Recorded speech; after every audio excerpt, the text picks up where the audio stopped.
Buenas tardes a todos. Soy Ginés Marco, decano de la Facultad de Filosofía de la Universidad Católica de Valencia, y me enorgullece presentar el primer seminario de Historia de las Ideas Políticas. Un seminario que llevamos preparando con muchísimo entusiasmo desde hace bastantes meses y con toda la ilusión de que sea muy fructífero para todos, para personas que vienen con asiduidad a nuestras actividades, a nuestras conferencias, y para personas que vienen por vez primera a eventos que organizamos en la Universidad Católica y en particular en la Facultad de Filosofía. Quisiera excusar la presencia del señor rector, que en estos momentos tiene un compromiso ineludible en otra sede de la universidad y no le es posible estar con nosotros. Procurará estar en alguna de las sesiones que vamos a celebrar en el Ateneo. Como indica el programa, este curso se organiza de forma, digamos, sucesiva, alternando sedes, alternando la sede de la Universidad Católica y la sede del Ateneo. Este curso es fruto de la colaboración institucional al más alto nivel entre el Ateneo Mercantil de Valencia y la Universidad Católica de Valencia. Y es fruto, por supuesto, de la participación activísima del director de la Escuela de Filosofía del Ateneo, el profesor doctor don Antonio Lastra, que es el promotor de este curso, que es el gran relator de este curso y el que nos va a brindar pues, todas y cada una de las sesiones, 7 sesiones que vamos a tener, pues todo un mosaico de historia de la filosofía en cuanto a textos filosóficos que son muy valiosos para comentar y para analizar en profundidad, no solo hoy y ahora, sino en días sucesivos, entre sesiones, porque este seminario no se acaba a las 21 horas, sino que continúa y, por supuesto, cada sesión va a ser ocasión de encuentro, ocasión de confrontar puntos de vista y ocasión de filosofar desde el texto. La Universidad Católica está comprometida con la filosofía política desde sus inicios. El gran canciller de esta universidad conoce la nobleza de la acción política cuando va encaminada al bien común. Y precisamente por eso se adhiere a todo lo que en esta universidad se pueda organizar para resaltar el valor intangible de la acción política. Pero la acción política necesita una reflexión previa, y partiendo de la tesis de uno de los autores que vamos a trabajar, yo mismo trabajaré, Alasdair MacIntyre, a propósito de que las ideas preceden a la acción, pues queremos analizar, investigar, desarrollar ideas nucleares del pensamiento político desde sus inicios hasta nuestros días, y hacernos muchas preguntas. Tenemos que plantearnos muchas preguntas y ofrecer seguro alguna respuesta, pero principalmente plantearnos muchas preguntas. La Facultad de Filosofía de la Universidad Católica pues no solo imparte un grado en filosofía online, que cuenta con la presencia pues, de estudiantes nacionales y extranjeros, a lo largo ya pues, de 8 años que llevamos impartiendo el grado, sino que además pues, cuenta pues, con un máster universitario en marketing político y comunicación institucional, donde hay abundantes contenidos de filosofía política. Y eso a lo largo de un curso académico, un máster que conduce al doctorado y que, bueno, pues muchos de nuestros estudiantes que han venido de distintas ramas, también la filosofía como es natural, pues han acabado haciendo un doctorado y han acabado quedándose en nuestra universidad o han tenido un buen destino profesional. Por otra parte, tenemos mucha intención de concentrar la actividad filosófico-política en torno a autores de alcance, de tal forma que profundicemos en esas obras perennes que han dejado una impronta para la posteridad y que podamos, a través de esas obras, reflexionar sobre problemas actuales de la filosofía política. Lo hacen autores canadienses, norteamericanos, también lo vamos a hacer nosotros. Y, por supuesto, yo quisiera, en este pórtico, en esta inauguración de este seminario, agradecer a todos ustedes su presencia, un día lluvioso, un día complicado, un día que a veces pues, nos cuesta movernos cuando todo es un colapso circulatorio. Y quisiera agradecer muy especialmente al profesor doctor don Antonio Lastra, que es gran conocido por parte de todos ustedes y que es un referente en la filosofía y en la divulgación de la filosofía también. El profesor doctor Antonio Lastra, pues yo le conozco desde hace 4 meses, puede ser, y bueno, la verdad es que nos conocemos como si no hiciera 4 meses, sino 4 años, 14 años, 24 años, hace mucho tiempo, parece, pero en realidad el tiempo de contacto profesional está siendo enormemente fructífero para mí en particular. Aprendo mucho de todo lo que él inspira y sugiere. El profesor doctor Antonio Lastra es doctor en filosofía, profesor de filosofía en la enseñanza secundaria e investigador externo del Instituto Franklin de Investigación en Pensamiento Norteamericano de la Universidad de Alcalá. Preside la Torre del Virrey, Instituto de Estudios Culturales Avanzados. Sus campos de trabajo preferentes son la ecología de la cultura, la traducción como lengua franca, la escritura constitucional americana, el problema teológico político, la literatura inglesa y los estudios sobre cine. Su último libro es Aprender leyendo, de Apeirón Ediciones, y tiene pues un amplísimo currículum del que yo solamente he destacado unas notas. Decirles que este seminario, como indica su programación, pues va a tener hasta 7 sesiones y que van a ser todas ellas tuteladas por el profesor Lastra, y habrá profesores de esta universidad, profesores de la Facultad de Filosofía, que intervendremos, que apuntaremos, que plantearemos pues, cuestiones abiertas en cada una de las sesiones, desde hoy mismo hasta la sesión que concluye este seminario ya en el mes de febrero. Que van a estar con especial seguimiento todos los que están ustedes aquí, todos los que se han matriculado en el curso y los que no lo han podido hacer por problemas técnicos, y pedimos disculpas por ello.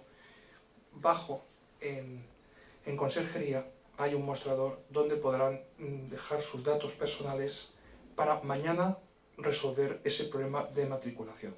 Que nadie salga de esta sede esta noche que no se haya podido matricular y sin haber dejado sus datos para poder gestionar todo con la mayor agilidad. Quienes vienen de parte, digamos, del CEFIRE, pues será conveniente que firmen. Aquí hay unas hojas de firmas, porque es lo que está preceptuado en este caso. Y ya sin más dilación, da comienzo esta primera sesión que va a desarrollar a lo grande, con toda la solemnidad, el profesor Lastra, sesión que lleva por título No esperes la República de Platón. Antonio, cuando quieras. Muchas gracias. Muchas gracias, Ginés. ¿Se oye bien? Parezco Robocop, llevo micrófonos por todas partes, pero entiendo que se oye más o menos. ¿Se oye bien ahora? Sí. Buenas tardes a todos. Esta es la primera de las sesiones de un seminario de Historia de las Ideas Políticas que empieza el Día de la Filosofía, que es el día 15 de noviembre, y que naturalmente tiene una ambición grande, que es la de, en términos ciceronianos, hacer que la filosofía ronde por las calles. Así que, a pie de calle, prácticamente a la vista de los ciudadanos que están por la calle, nosotros nos hemos reunido para poder hablar largo y tendido sobre el nacimiento y la historia de algunas ideas políticas. Quiero agradecer naturalmente la hospitalidad de la Universidad Católica, en la que he encontrado amigos que verdaderamente parece que sean amigos desde hace muchísimos años. El profesor Ginés Marco, el profesor Peris, con los que me unen ya muchas horas de conversación, y debo decir que de esas horas de conversación es de donde nacen las ideas filosóficas. Los diálogos de Platón son horas de conversación. De todo esto vamos a hablar un poco. Lo que voy a decir cabe prácticamente en 2 o 3 citas ajenas al cuerpo de la República de Platón, que es el texto que esta tarde vamos a tratar. Voy a hablar durante un rato, espero no cansar a nadie en la sala. Debo decir que de la República de Platón he hablado muchas veces, así que entiendo que algunas personas puede que oigan decir algunas cosas que ya han oído. Intentaré que no sea así, intentaré que también para mí sea esta tarde una ocasión de volver a pensar algunas de las cosas sobre la República de Platón. Pero todo lo que quiero decir cabe en 2 o 3 citas. Me gustaría llamar la atención sobre la cita con la que encabezamos todo el seminario, una cita sacada del Hombre sin atributos de Musil, especialmente cuando habla de que hay una comedia del mundo. Vamos a quedarnos con esta idea de que hay una cosa que en la vida política o pública puede ser el teatro, ¿de acuerdo? Y especialmente tengámoslo en mente, nuestra voluntad de vivir en la historia de las ideas. Eso es lo que vamos a tratar de hacer durante 7 jornadas, vivir en la historia de las ideas, alejarnos en cierto modo de la historia universal, los hegelianos de la sala me lo permitirán, y vamos a ir al primer texto, que es realmente un texto que orienta toda lectura posible de la República de Platón. La idea que voy a tratar de transmitir esta tarde es muy sencilla. La filosofía de Platón, la República de Platón especialmente, no es una utopía. No es ni siquiera un proyecto político. Es simple y llanamente un intento de moderación de la vida política. Nosotros vamos a analizar aquí la historia de las ideas políticas, de algunas ideas políticas. Ya adelanto que esta idea de moderación encuentra su refrendo textual en Cicerón. En el texto que veremos en la próxima sesión hablaremos de la otra república, la República de Cicerón. En una carta que Cicerón le escribe a su amigo Ático, le dice a propósito del interlocutor con el que el interlocutor principal, con el que Cicerón va a suplir la figura de Sócrates, en este caso será Escipión. Cicerón le dice a su amigo Ático, ese moderador del que tanto estamos hablando. La figura del moderador es precisamente la gran figura filosófica. El filósofo modera la vida política, porque de otro modo la vida política sería fundamentalmente una vida de ambición, una vida que tendría el telos de la tiranía. La política aspira al poder absoluto. Pero hay factores de moderación que nosotros vamos a ver cómo nacen a lo largo de la historia, que han contribuido a que esa ambición política quede de una manera mucho más sosegada al servicio, voy a decirlo con una frase platónica, al servicio de los atenienses, si quieren ustedes, al servicio de los ciudadanos. La frase de Marco Aurelio.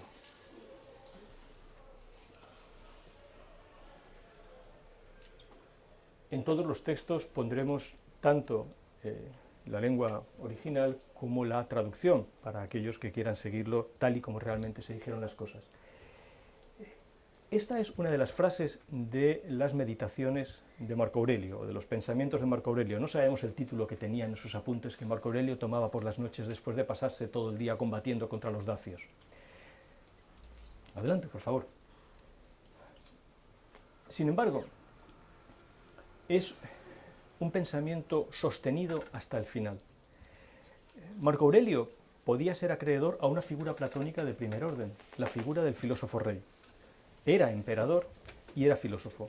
Podríamos decir, durante el día era el emperador, y además el emperador en ejercicio, en el sentido militar de la palabra, porque escribe estas meditaciones en el campo de batalla, en Vindobona, ahora Viena, en la frontera del imperio, y por las noches se dedica a tomar estas notas.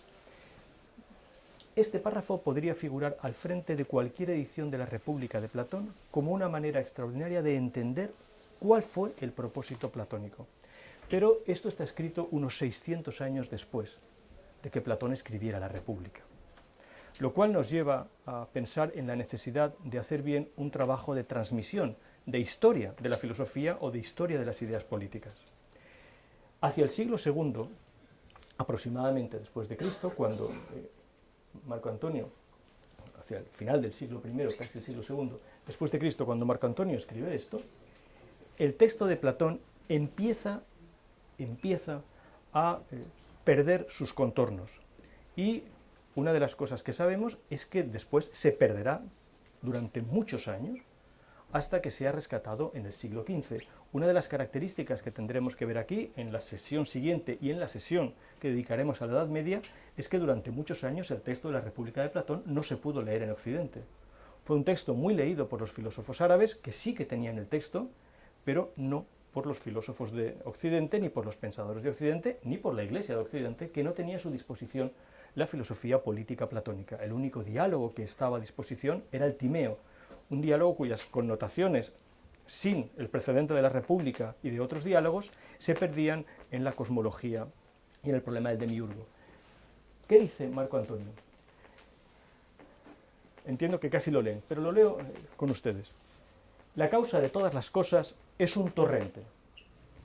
Es fácil ver que en Se lo lleva todo hay ecos de la escritura de Heráclito, todavía disponible en algunos fragmentos a la altura del siglo I, casi II.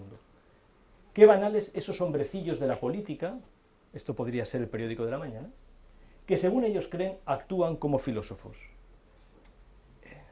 La palabra griega es difícil, las dos palabras griegas son difíciles de traducir, pero mis amigos que saben griego me han dicho que es buena traducción. Llenos de mocos, mocosos. Otras traducciones dicen babosos. Marco Aurelio está hablando de los políticos que le rodean. ¿De acuerdo? Entonces, ¿qué, hombre? Haz lo que ahora exige tu naturaleza. Naturaleza es una palabra clave en la República de Platón. No solo naturaleza, sino en muchos aspectos importantes, naturaleza humana.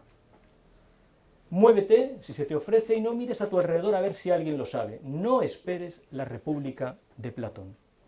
Esta frase, que da título a nuestra lección, quiere decir que la República de Platón, no la República, el libro, pero lo que dentro del libro se propone, no fue pensado para ser llevado jamás a la práctica, sino todo lo contrario, para mostrar lo que ocurriría si lleváramos un planteamiento ideológico hasta el final y quisiéramos aplicarlo en la realidad política. Marco Aurelio sabe perfectamente que eso no es lo que puede esperar un ser humano sensato. Hay que añadir que a la altura de estos comentarios, Marco Aurelio está escribiendo la Constitución romana. Era el gran proyecto de los antoninos, que como saben ustedes gobernaron durante 90 años el imperio y le dieron el aspecto más benigno, ¿no? Como saben, Edward Gibbon empieza la historia de la decadencia y ruina del Imperio Romano con un larguísimo elogio de los antoninos. La Constitución antonina es probablemente el germen de lo que hoy conocemos como la Unión Europea. A la altura de esa escritura constitucional romana, Marco Aurelio, sin embargo, dice: no esperes la República de Platón. Tiene dos textos. Un texto político, la Constitución que llevan muchos años los antoninos tratando de darle al imperio, que fracasó, naturalmente, y la República de Platón, que se constituye en falsilla de todos los proyectos políticos que desde entonces tenemos. Si no, bástate con que progreses, por poco que sea, y considera que incluso el resultado de esto no es poco. Y verdaderamente esa es la idea. Si cuando acabe nuestro curso el resultado es este, haber progresado, no será un resultado escaso, aunque sea un poco. Pues sus principios, ¿quién los va a cambiar? Y fuera del cambio de los principios, ¿qué otra cosa hay sino la esclavitud de quienes se lamentan y hacen creer que obedecen? Ven ahora y háblame de Alejandro, Filipo. Estos son nombres conocidos. Alejandro y Filipo fueron los grandes macedonios que acabaron con la polis antigua. Demetrio de Fálero es menos conocido, pero es el que llevó la filosofía a Alejandría. Es el que, miembro de la Academia de Platón, también conocido del Liceo de Aristóteles, se lleva la filosofía a Alejandría en el momento en que Alejandría se constituye en una especie de centro de referencia para todo el Mediterráneo. Alejandría... ¿No se oye, perdón? Cambiaremos a este. ¿Ahora sí? Bueno, pues nada, este no sirve. Lo apagamos.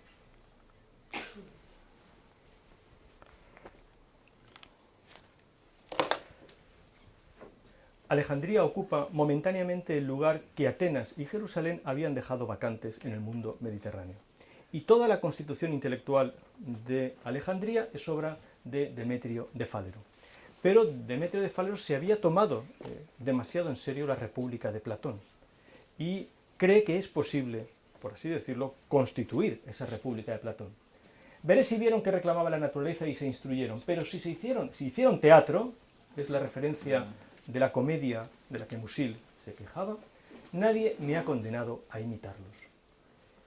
En el Día de la Filosofía podríamos acogernos a este lema de Marco Aurelio: sencilla y discreta es la tarea de la filosofía.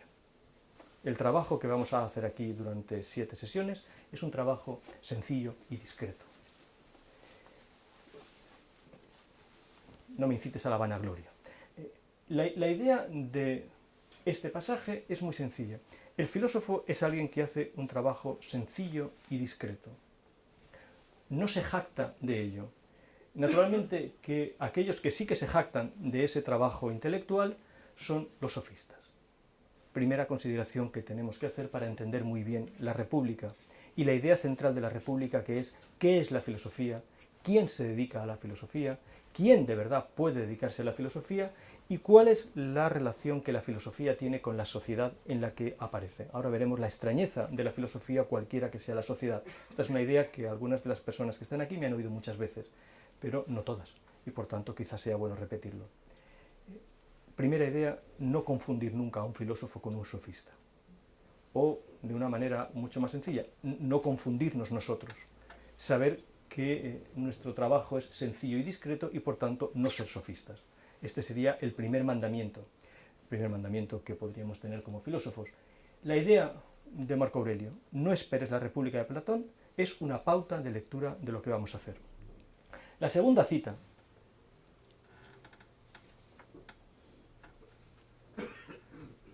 y yo podría detenerme aquí y decirles, y ahora lean ustedes la República de Platón, ¿no? Aunque seguiremos un poco. La segunda cita es de un hombre mucho más cercano a nosotros, Friedrich Nietzsche.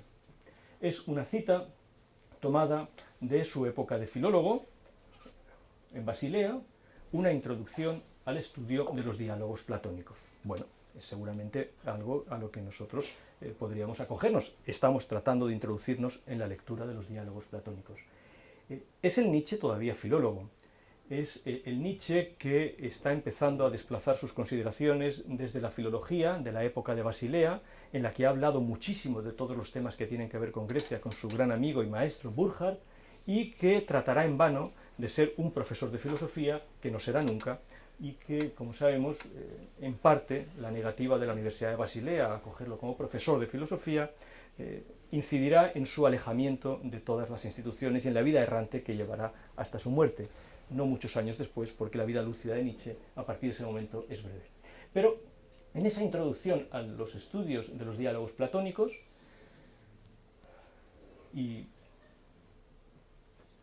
en la edición de Colli y Montinari, ya traducida en español, en la editorial Tecnos, se dice lo siguiente. Está hablando de la República, del texto que nosotros tenemos delante, del texto que Marco Aurelio había dicho, no esperes que esto se produzca en la realidad. Esa no era la intención platónica, no es ese el modo adecuado de leer la República ni de entenderlo.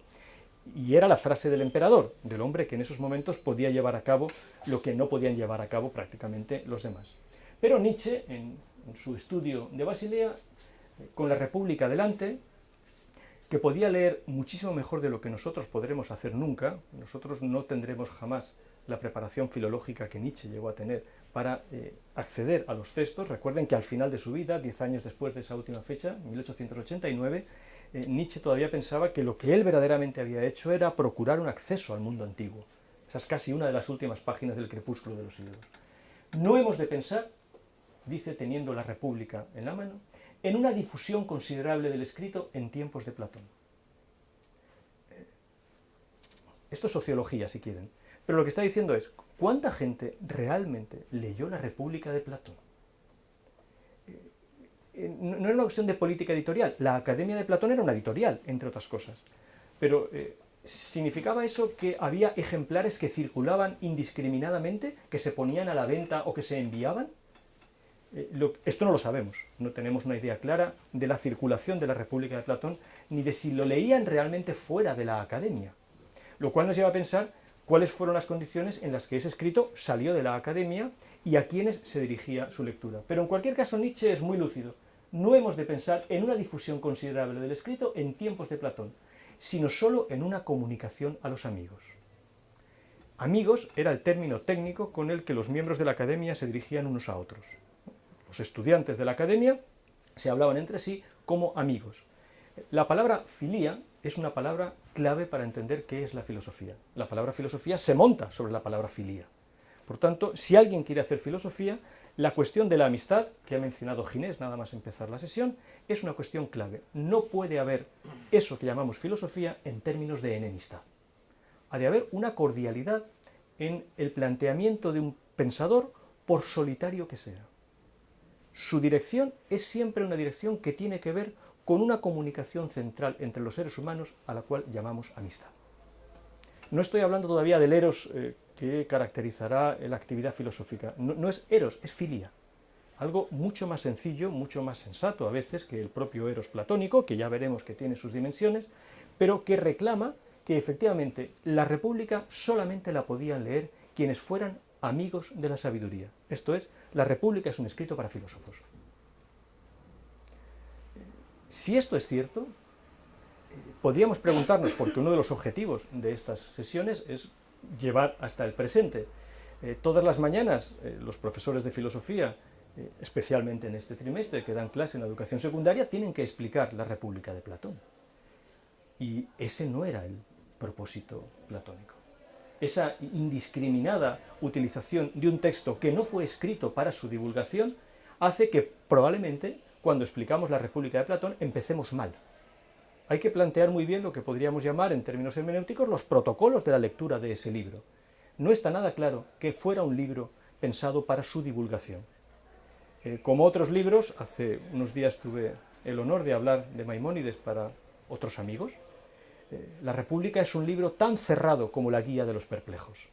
Tiene sus claves, sus sellos y sus llaves. Y no se abre simplemente porque lo convirtamos en un manual para uso de los estudiantes de secundaria. Es probable que así es como no se abra nunca.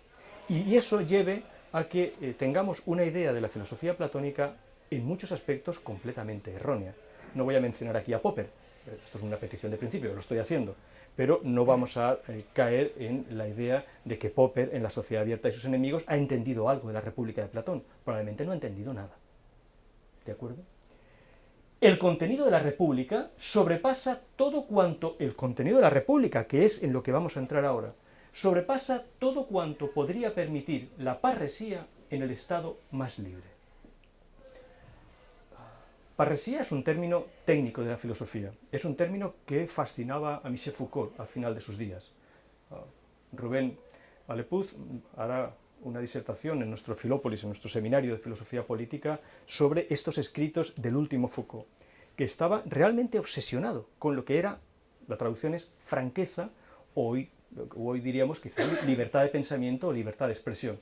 La traducción quizá más correcta es franqueza, la posibilidad de hablar sin miedo, sin temor a la censura, sin temor a la persecución. Lo que acaba de decir Nietzsche a esta altura es, eso de lo que se habla en la República no lo permitiría el Estado más libre. Pero el Estado más libre de la antigüedad, ¿se está refiriendo a la polis? ¿Se está refiriendo a Atenas? ¿O se está refiriendo al Estado más libre? Por tanto, al Estado que Nietzsche, a la altura de 1871, ha visto cómo se constituye ya el Reich. ¿Se está refiriendo al Estado europeo? ¿A los estados que se están configurando en Europa? ¿A la idea misma del Estado que la Universidad Alemana está poniendo de relieve de una manera muy clara? El libro de Rosenzweig, Hegel y el Estado, tardará 30 años en aparecer. Hay una idea del Estado, pero Nietzsche está diciendo, ni el Estado más libre podría permitir la parresía con la que el contenido de la República se expresa. Y esto llama la atención, porque he dicho que es un libro cerrado. ¿Cómo puede un libro cerrarse y al mismo tiempo ser franco? Y abrirse, por tanto, a todo lo que tiene que decir. Por otra parte, ¿al Estado más libre incluiría a nuestro Estado?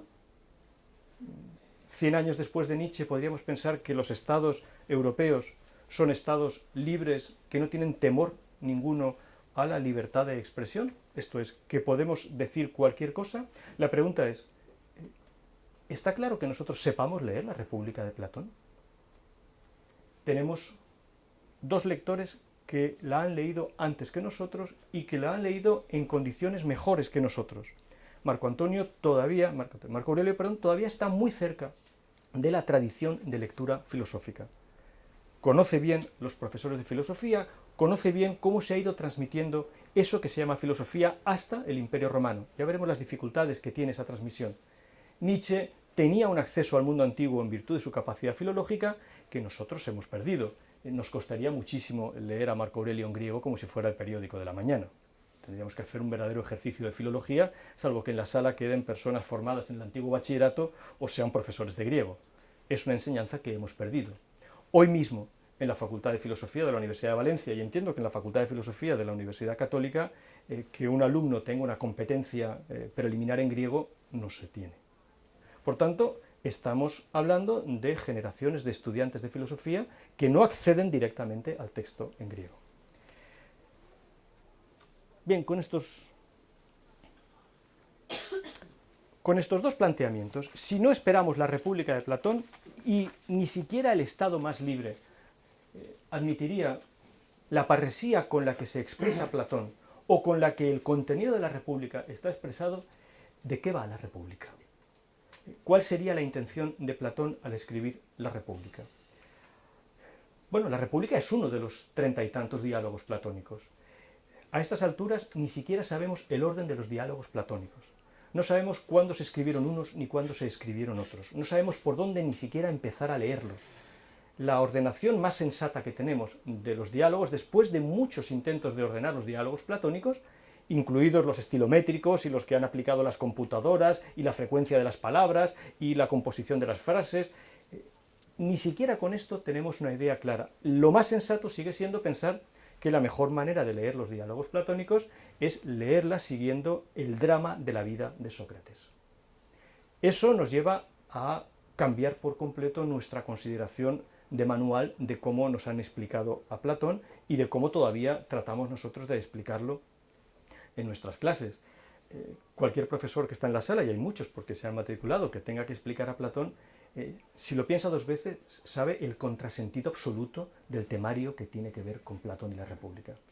Si eso es lo que enseñamos a los muchachos, bueno, está bien, no estamos enseñando a Platón, seguramente estamos enseñando otra cosa. ¿Por qué razón? Bueno, si es verdad que tenemos que seguir la ordenación dramática de la vida de Sócrates, y no hay una ordenación más sensata realmente para empezar a leer los diálogos platónicos, el primer diálogo platónico que tendríamos que leer es el Parménides. Y claro, estamos acostumbrados a que el Parménides sea el diálogo en el que se critica la teoría de las ideas. Lo más sensato es pensar simplemente que Sócrates allí tiene 19 años. Y por tanto no hay una crítica a la teoría de las ideas, sino un nacimiento de las ideas. Y un nacimiento de las ideas ligado a la frase central del diálogo, donde Parménides le dice a Sócrates: sin esas ideas ni siquiera tenemos lenguaje. Estamos en un curso de historia de las ideas políticas. Esa frase ordena. Claro, si empezamos por el Parménides y acabamos por el Fedón, hay algunos diálogos que no sabemos ni dónde poner. Uno de ellos, el más largo, las leyes, que no sabemos ni siquiera dónde poner, porque tiene otra peculiaridad: Sócrates no está. La ordenación sensata nos dice, ese es el diálogo que hay que leer en primer lugar, porque es el diálogo presocrático. Caramba, si leyéramos la historia de la filosofía leyendo las leyes como el gran libro de los presocráticos, la historia de la filosofía empezaría a cambiar, porque las leyes es un gran libro de filosofía política, solo que es un libro de filosofía política presocrática. El acontecimiento central es Sócrates. Está el Menéxeno, que tampoco sabemos dónde poner, pero el Menéxeno incluye la broma más divertida sobre Atenas, la pertenencia a la comunidad, la ciudadanía y el patriotismo que podemos leer en la antigüedad. Una persona que ha leído el Menéxeno es una persona vacunada para cualquier fanatismo político. Además, es un diálogo lleno de bromas. Se le hace decir a Sócrates cosas que ni siquiera tienen lugar en la vida de Sócrates, que Sócrates no podía saber porque suceden después. Es un diálogo lleno de bromas, pero es un diálogo escrito para que nos riamos del fanatismo político. El Menéxeno tiene que ver con eso. Si es así, lo primero que podríamos pensar es ¿qué tiene que ver la politeia, el título griego de la República, con la polis? ¿Qué tiene que ver la República con Atenas? Solo si nos fijáramos en lo que se dice de Atenas en la República, empezaríamos a darnos cuenta de hasta qué punto esta politeia, que se puede traducir por constitución, lo llamamos república por la influencia ciceroniana, pero politeia en griego puede ser constitución. Si leemos las dos menciones de Atenas en la República, veremos hasta qué punto esta politeia no es una constitución al uso, como la constitución antonina, que Marco Aurelio tenía entre manos. Las dos menciones tienen que ver fundamentalmente con un personaje, con Temístocles. El hecho de que las menciones de Atenas tengan que ver con Temístocles es otra orientación. En la vida de Temístocles, que escribe Plutarco mucho tiempo después, pero Plutarco todavía escribe, si me permiten la digresión, saben que escribe las vidas paralelas, y que esas vidas paralelas, hasta donde nos han llegado y en su mayor parte, comparan a un latino con un griego, un romano con un griego. Pero todo el mundo sabe que en última instancia Plutarco está de parte de los griegos. Muy importante este matiz, que está entre líneas. Plutarco, por otra parte, escribe en griego, y por otra parte era griego. Plutarco es un hombre que sabe escribir muy bien entre líneas, porque sabe hasta qué punto la política imperial puede no dejarle decir determinadas cosas. Es administrador de Queronea, Queronea era la ciudad que registraba el final de la polis. Plutarco es un autor que sabía de lo que estaba hablando. Y en el pasaje central de la vida de Temístocles, Plutarco nos dice que Temístocles fue llamado, a raíz de un acontecimiento de la guerra del Peloponeso, Aner Apolis, el hombre que no tenía ciudad. ¿Qué es lo que había hecho Temístocles para ganarse ese nombre, que era lo peor que se le podía decir a un griego? Que fuera Apolis, Aner Apolis, el que no tiene ciudad. En medio de la guerra del Peloponeso, Temístocles comprende en algún momento que si los atenienses tratan de defender Atenas entre los muros de Atenas, están perdidos. Que su fortaleza reside más bien en pasarse al agua, en embarcar toda la ciudad en la gran flota ateniense y defenderse desde el mar, porque sabe que allí la guerra es más fácil. No la guerra... Cuando consigue convencer a todos de que se metan en los barcos, empiezan a darse cuenta los atenienses de que han dejado en la ciudad a los muertos. Esto es una consideración terrible, porque no se pueden llevar las tumbas con ellos, no se pueden llevar a los muertos, los están dejando a merced del enemigo. Y si no es porque una lechuza se posa en el mástil de la nave de Temístocle, que se supone que es el ave de Atenea, ni un solo ateniense se habría movido. Se mueven, conservan la victoria, pero a Temístocles se le dice: tú no puedes ya formar parte de la comunidad ateniense, ni siquiera cuando aunque nos hayas ayudado a ganar la guerra. Tú eres un hombre sin ciudad. Aner Apolis podría ser perfectamente el apelativo del filósofo. El filósofo es el hombre sin ciudad, que sin embargo tiene que vivir en la ciudad, pero no puede compartir los mitos de la ciudad. Dicho en el lenguaje sólido, no cree en los dioses de la ciudad. Cree en otras cosas. Así que el filósofo no puede ser, con la palabra de la República, un filopólides, un amante de la ciudad. El filósofo ama la sabiduría, no la ciudad. Y la sabiduría y la ciudad no son términos en todo compatibles.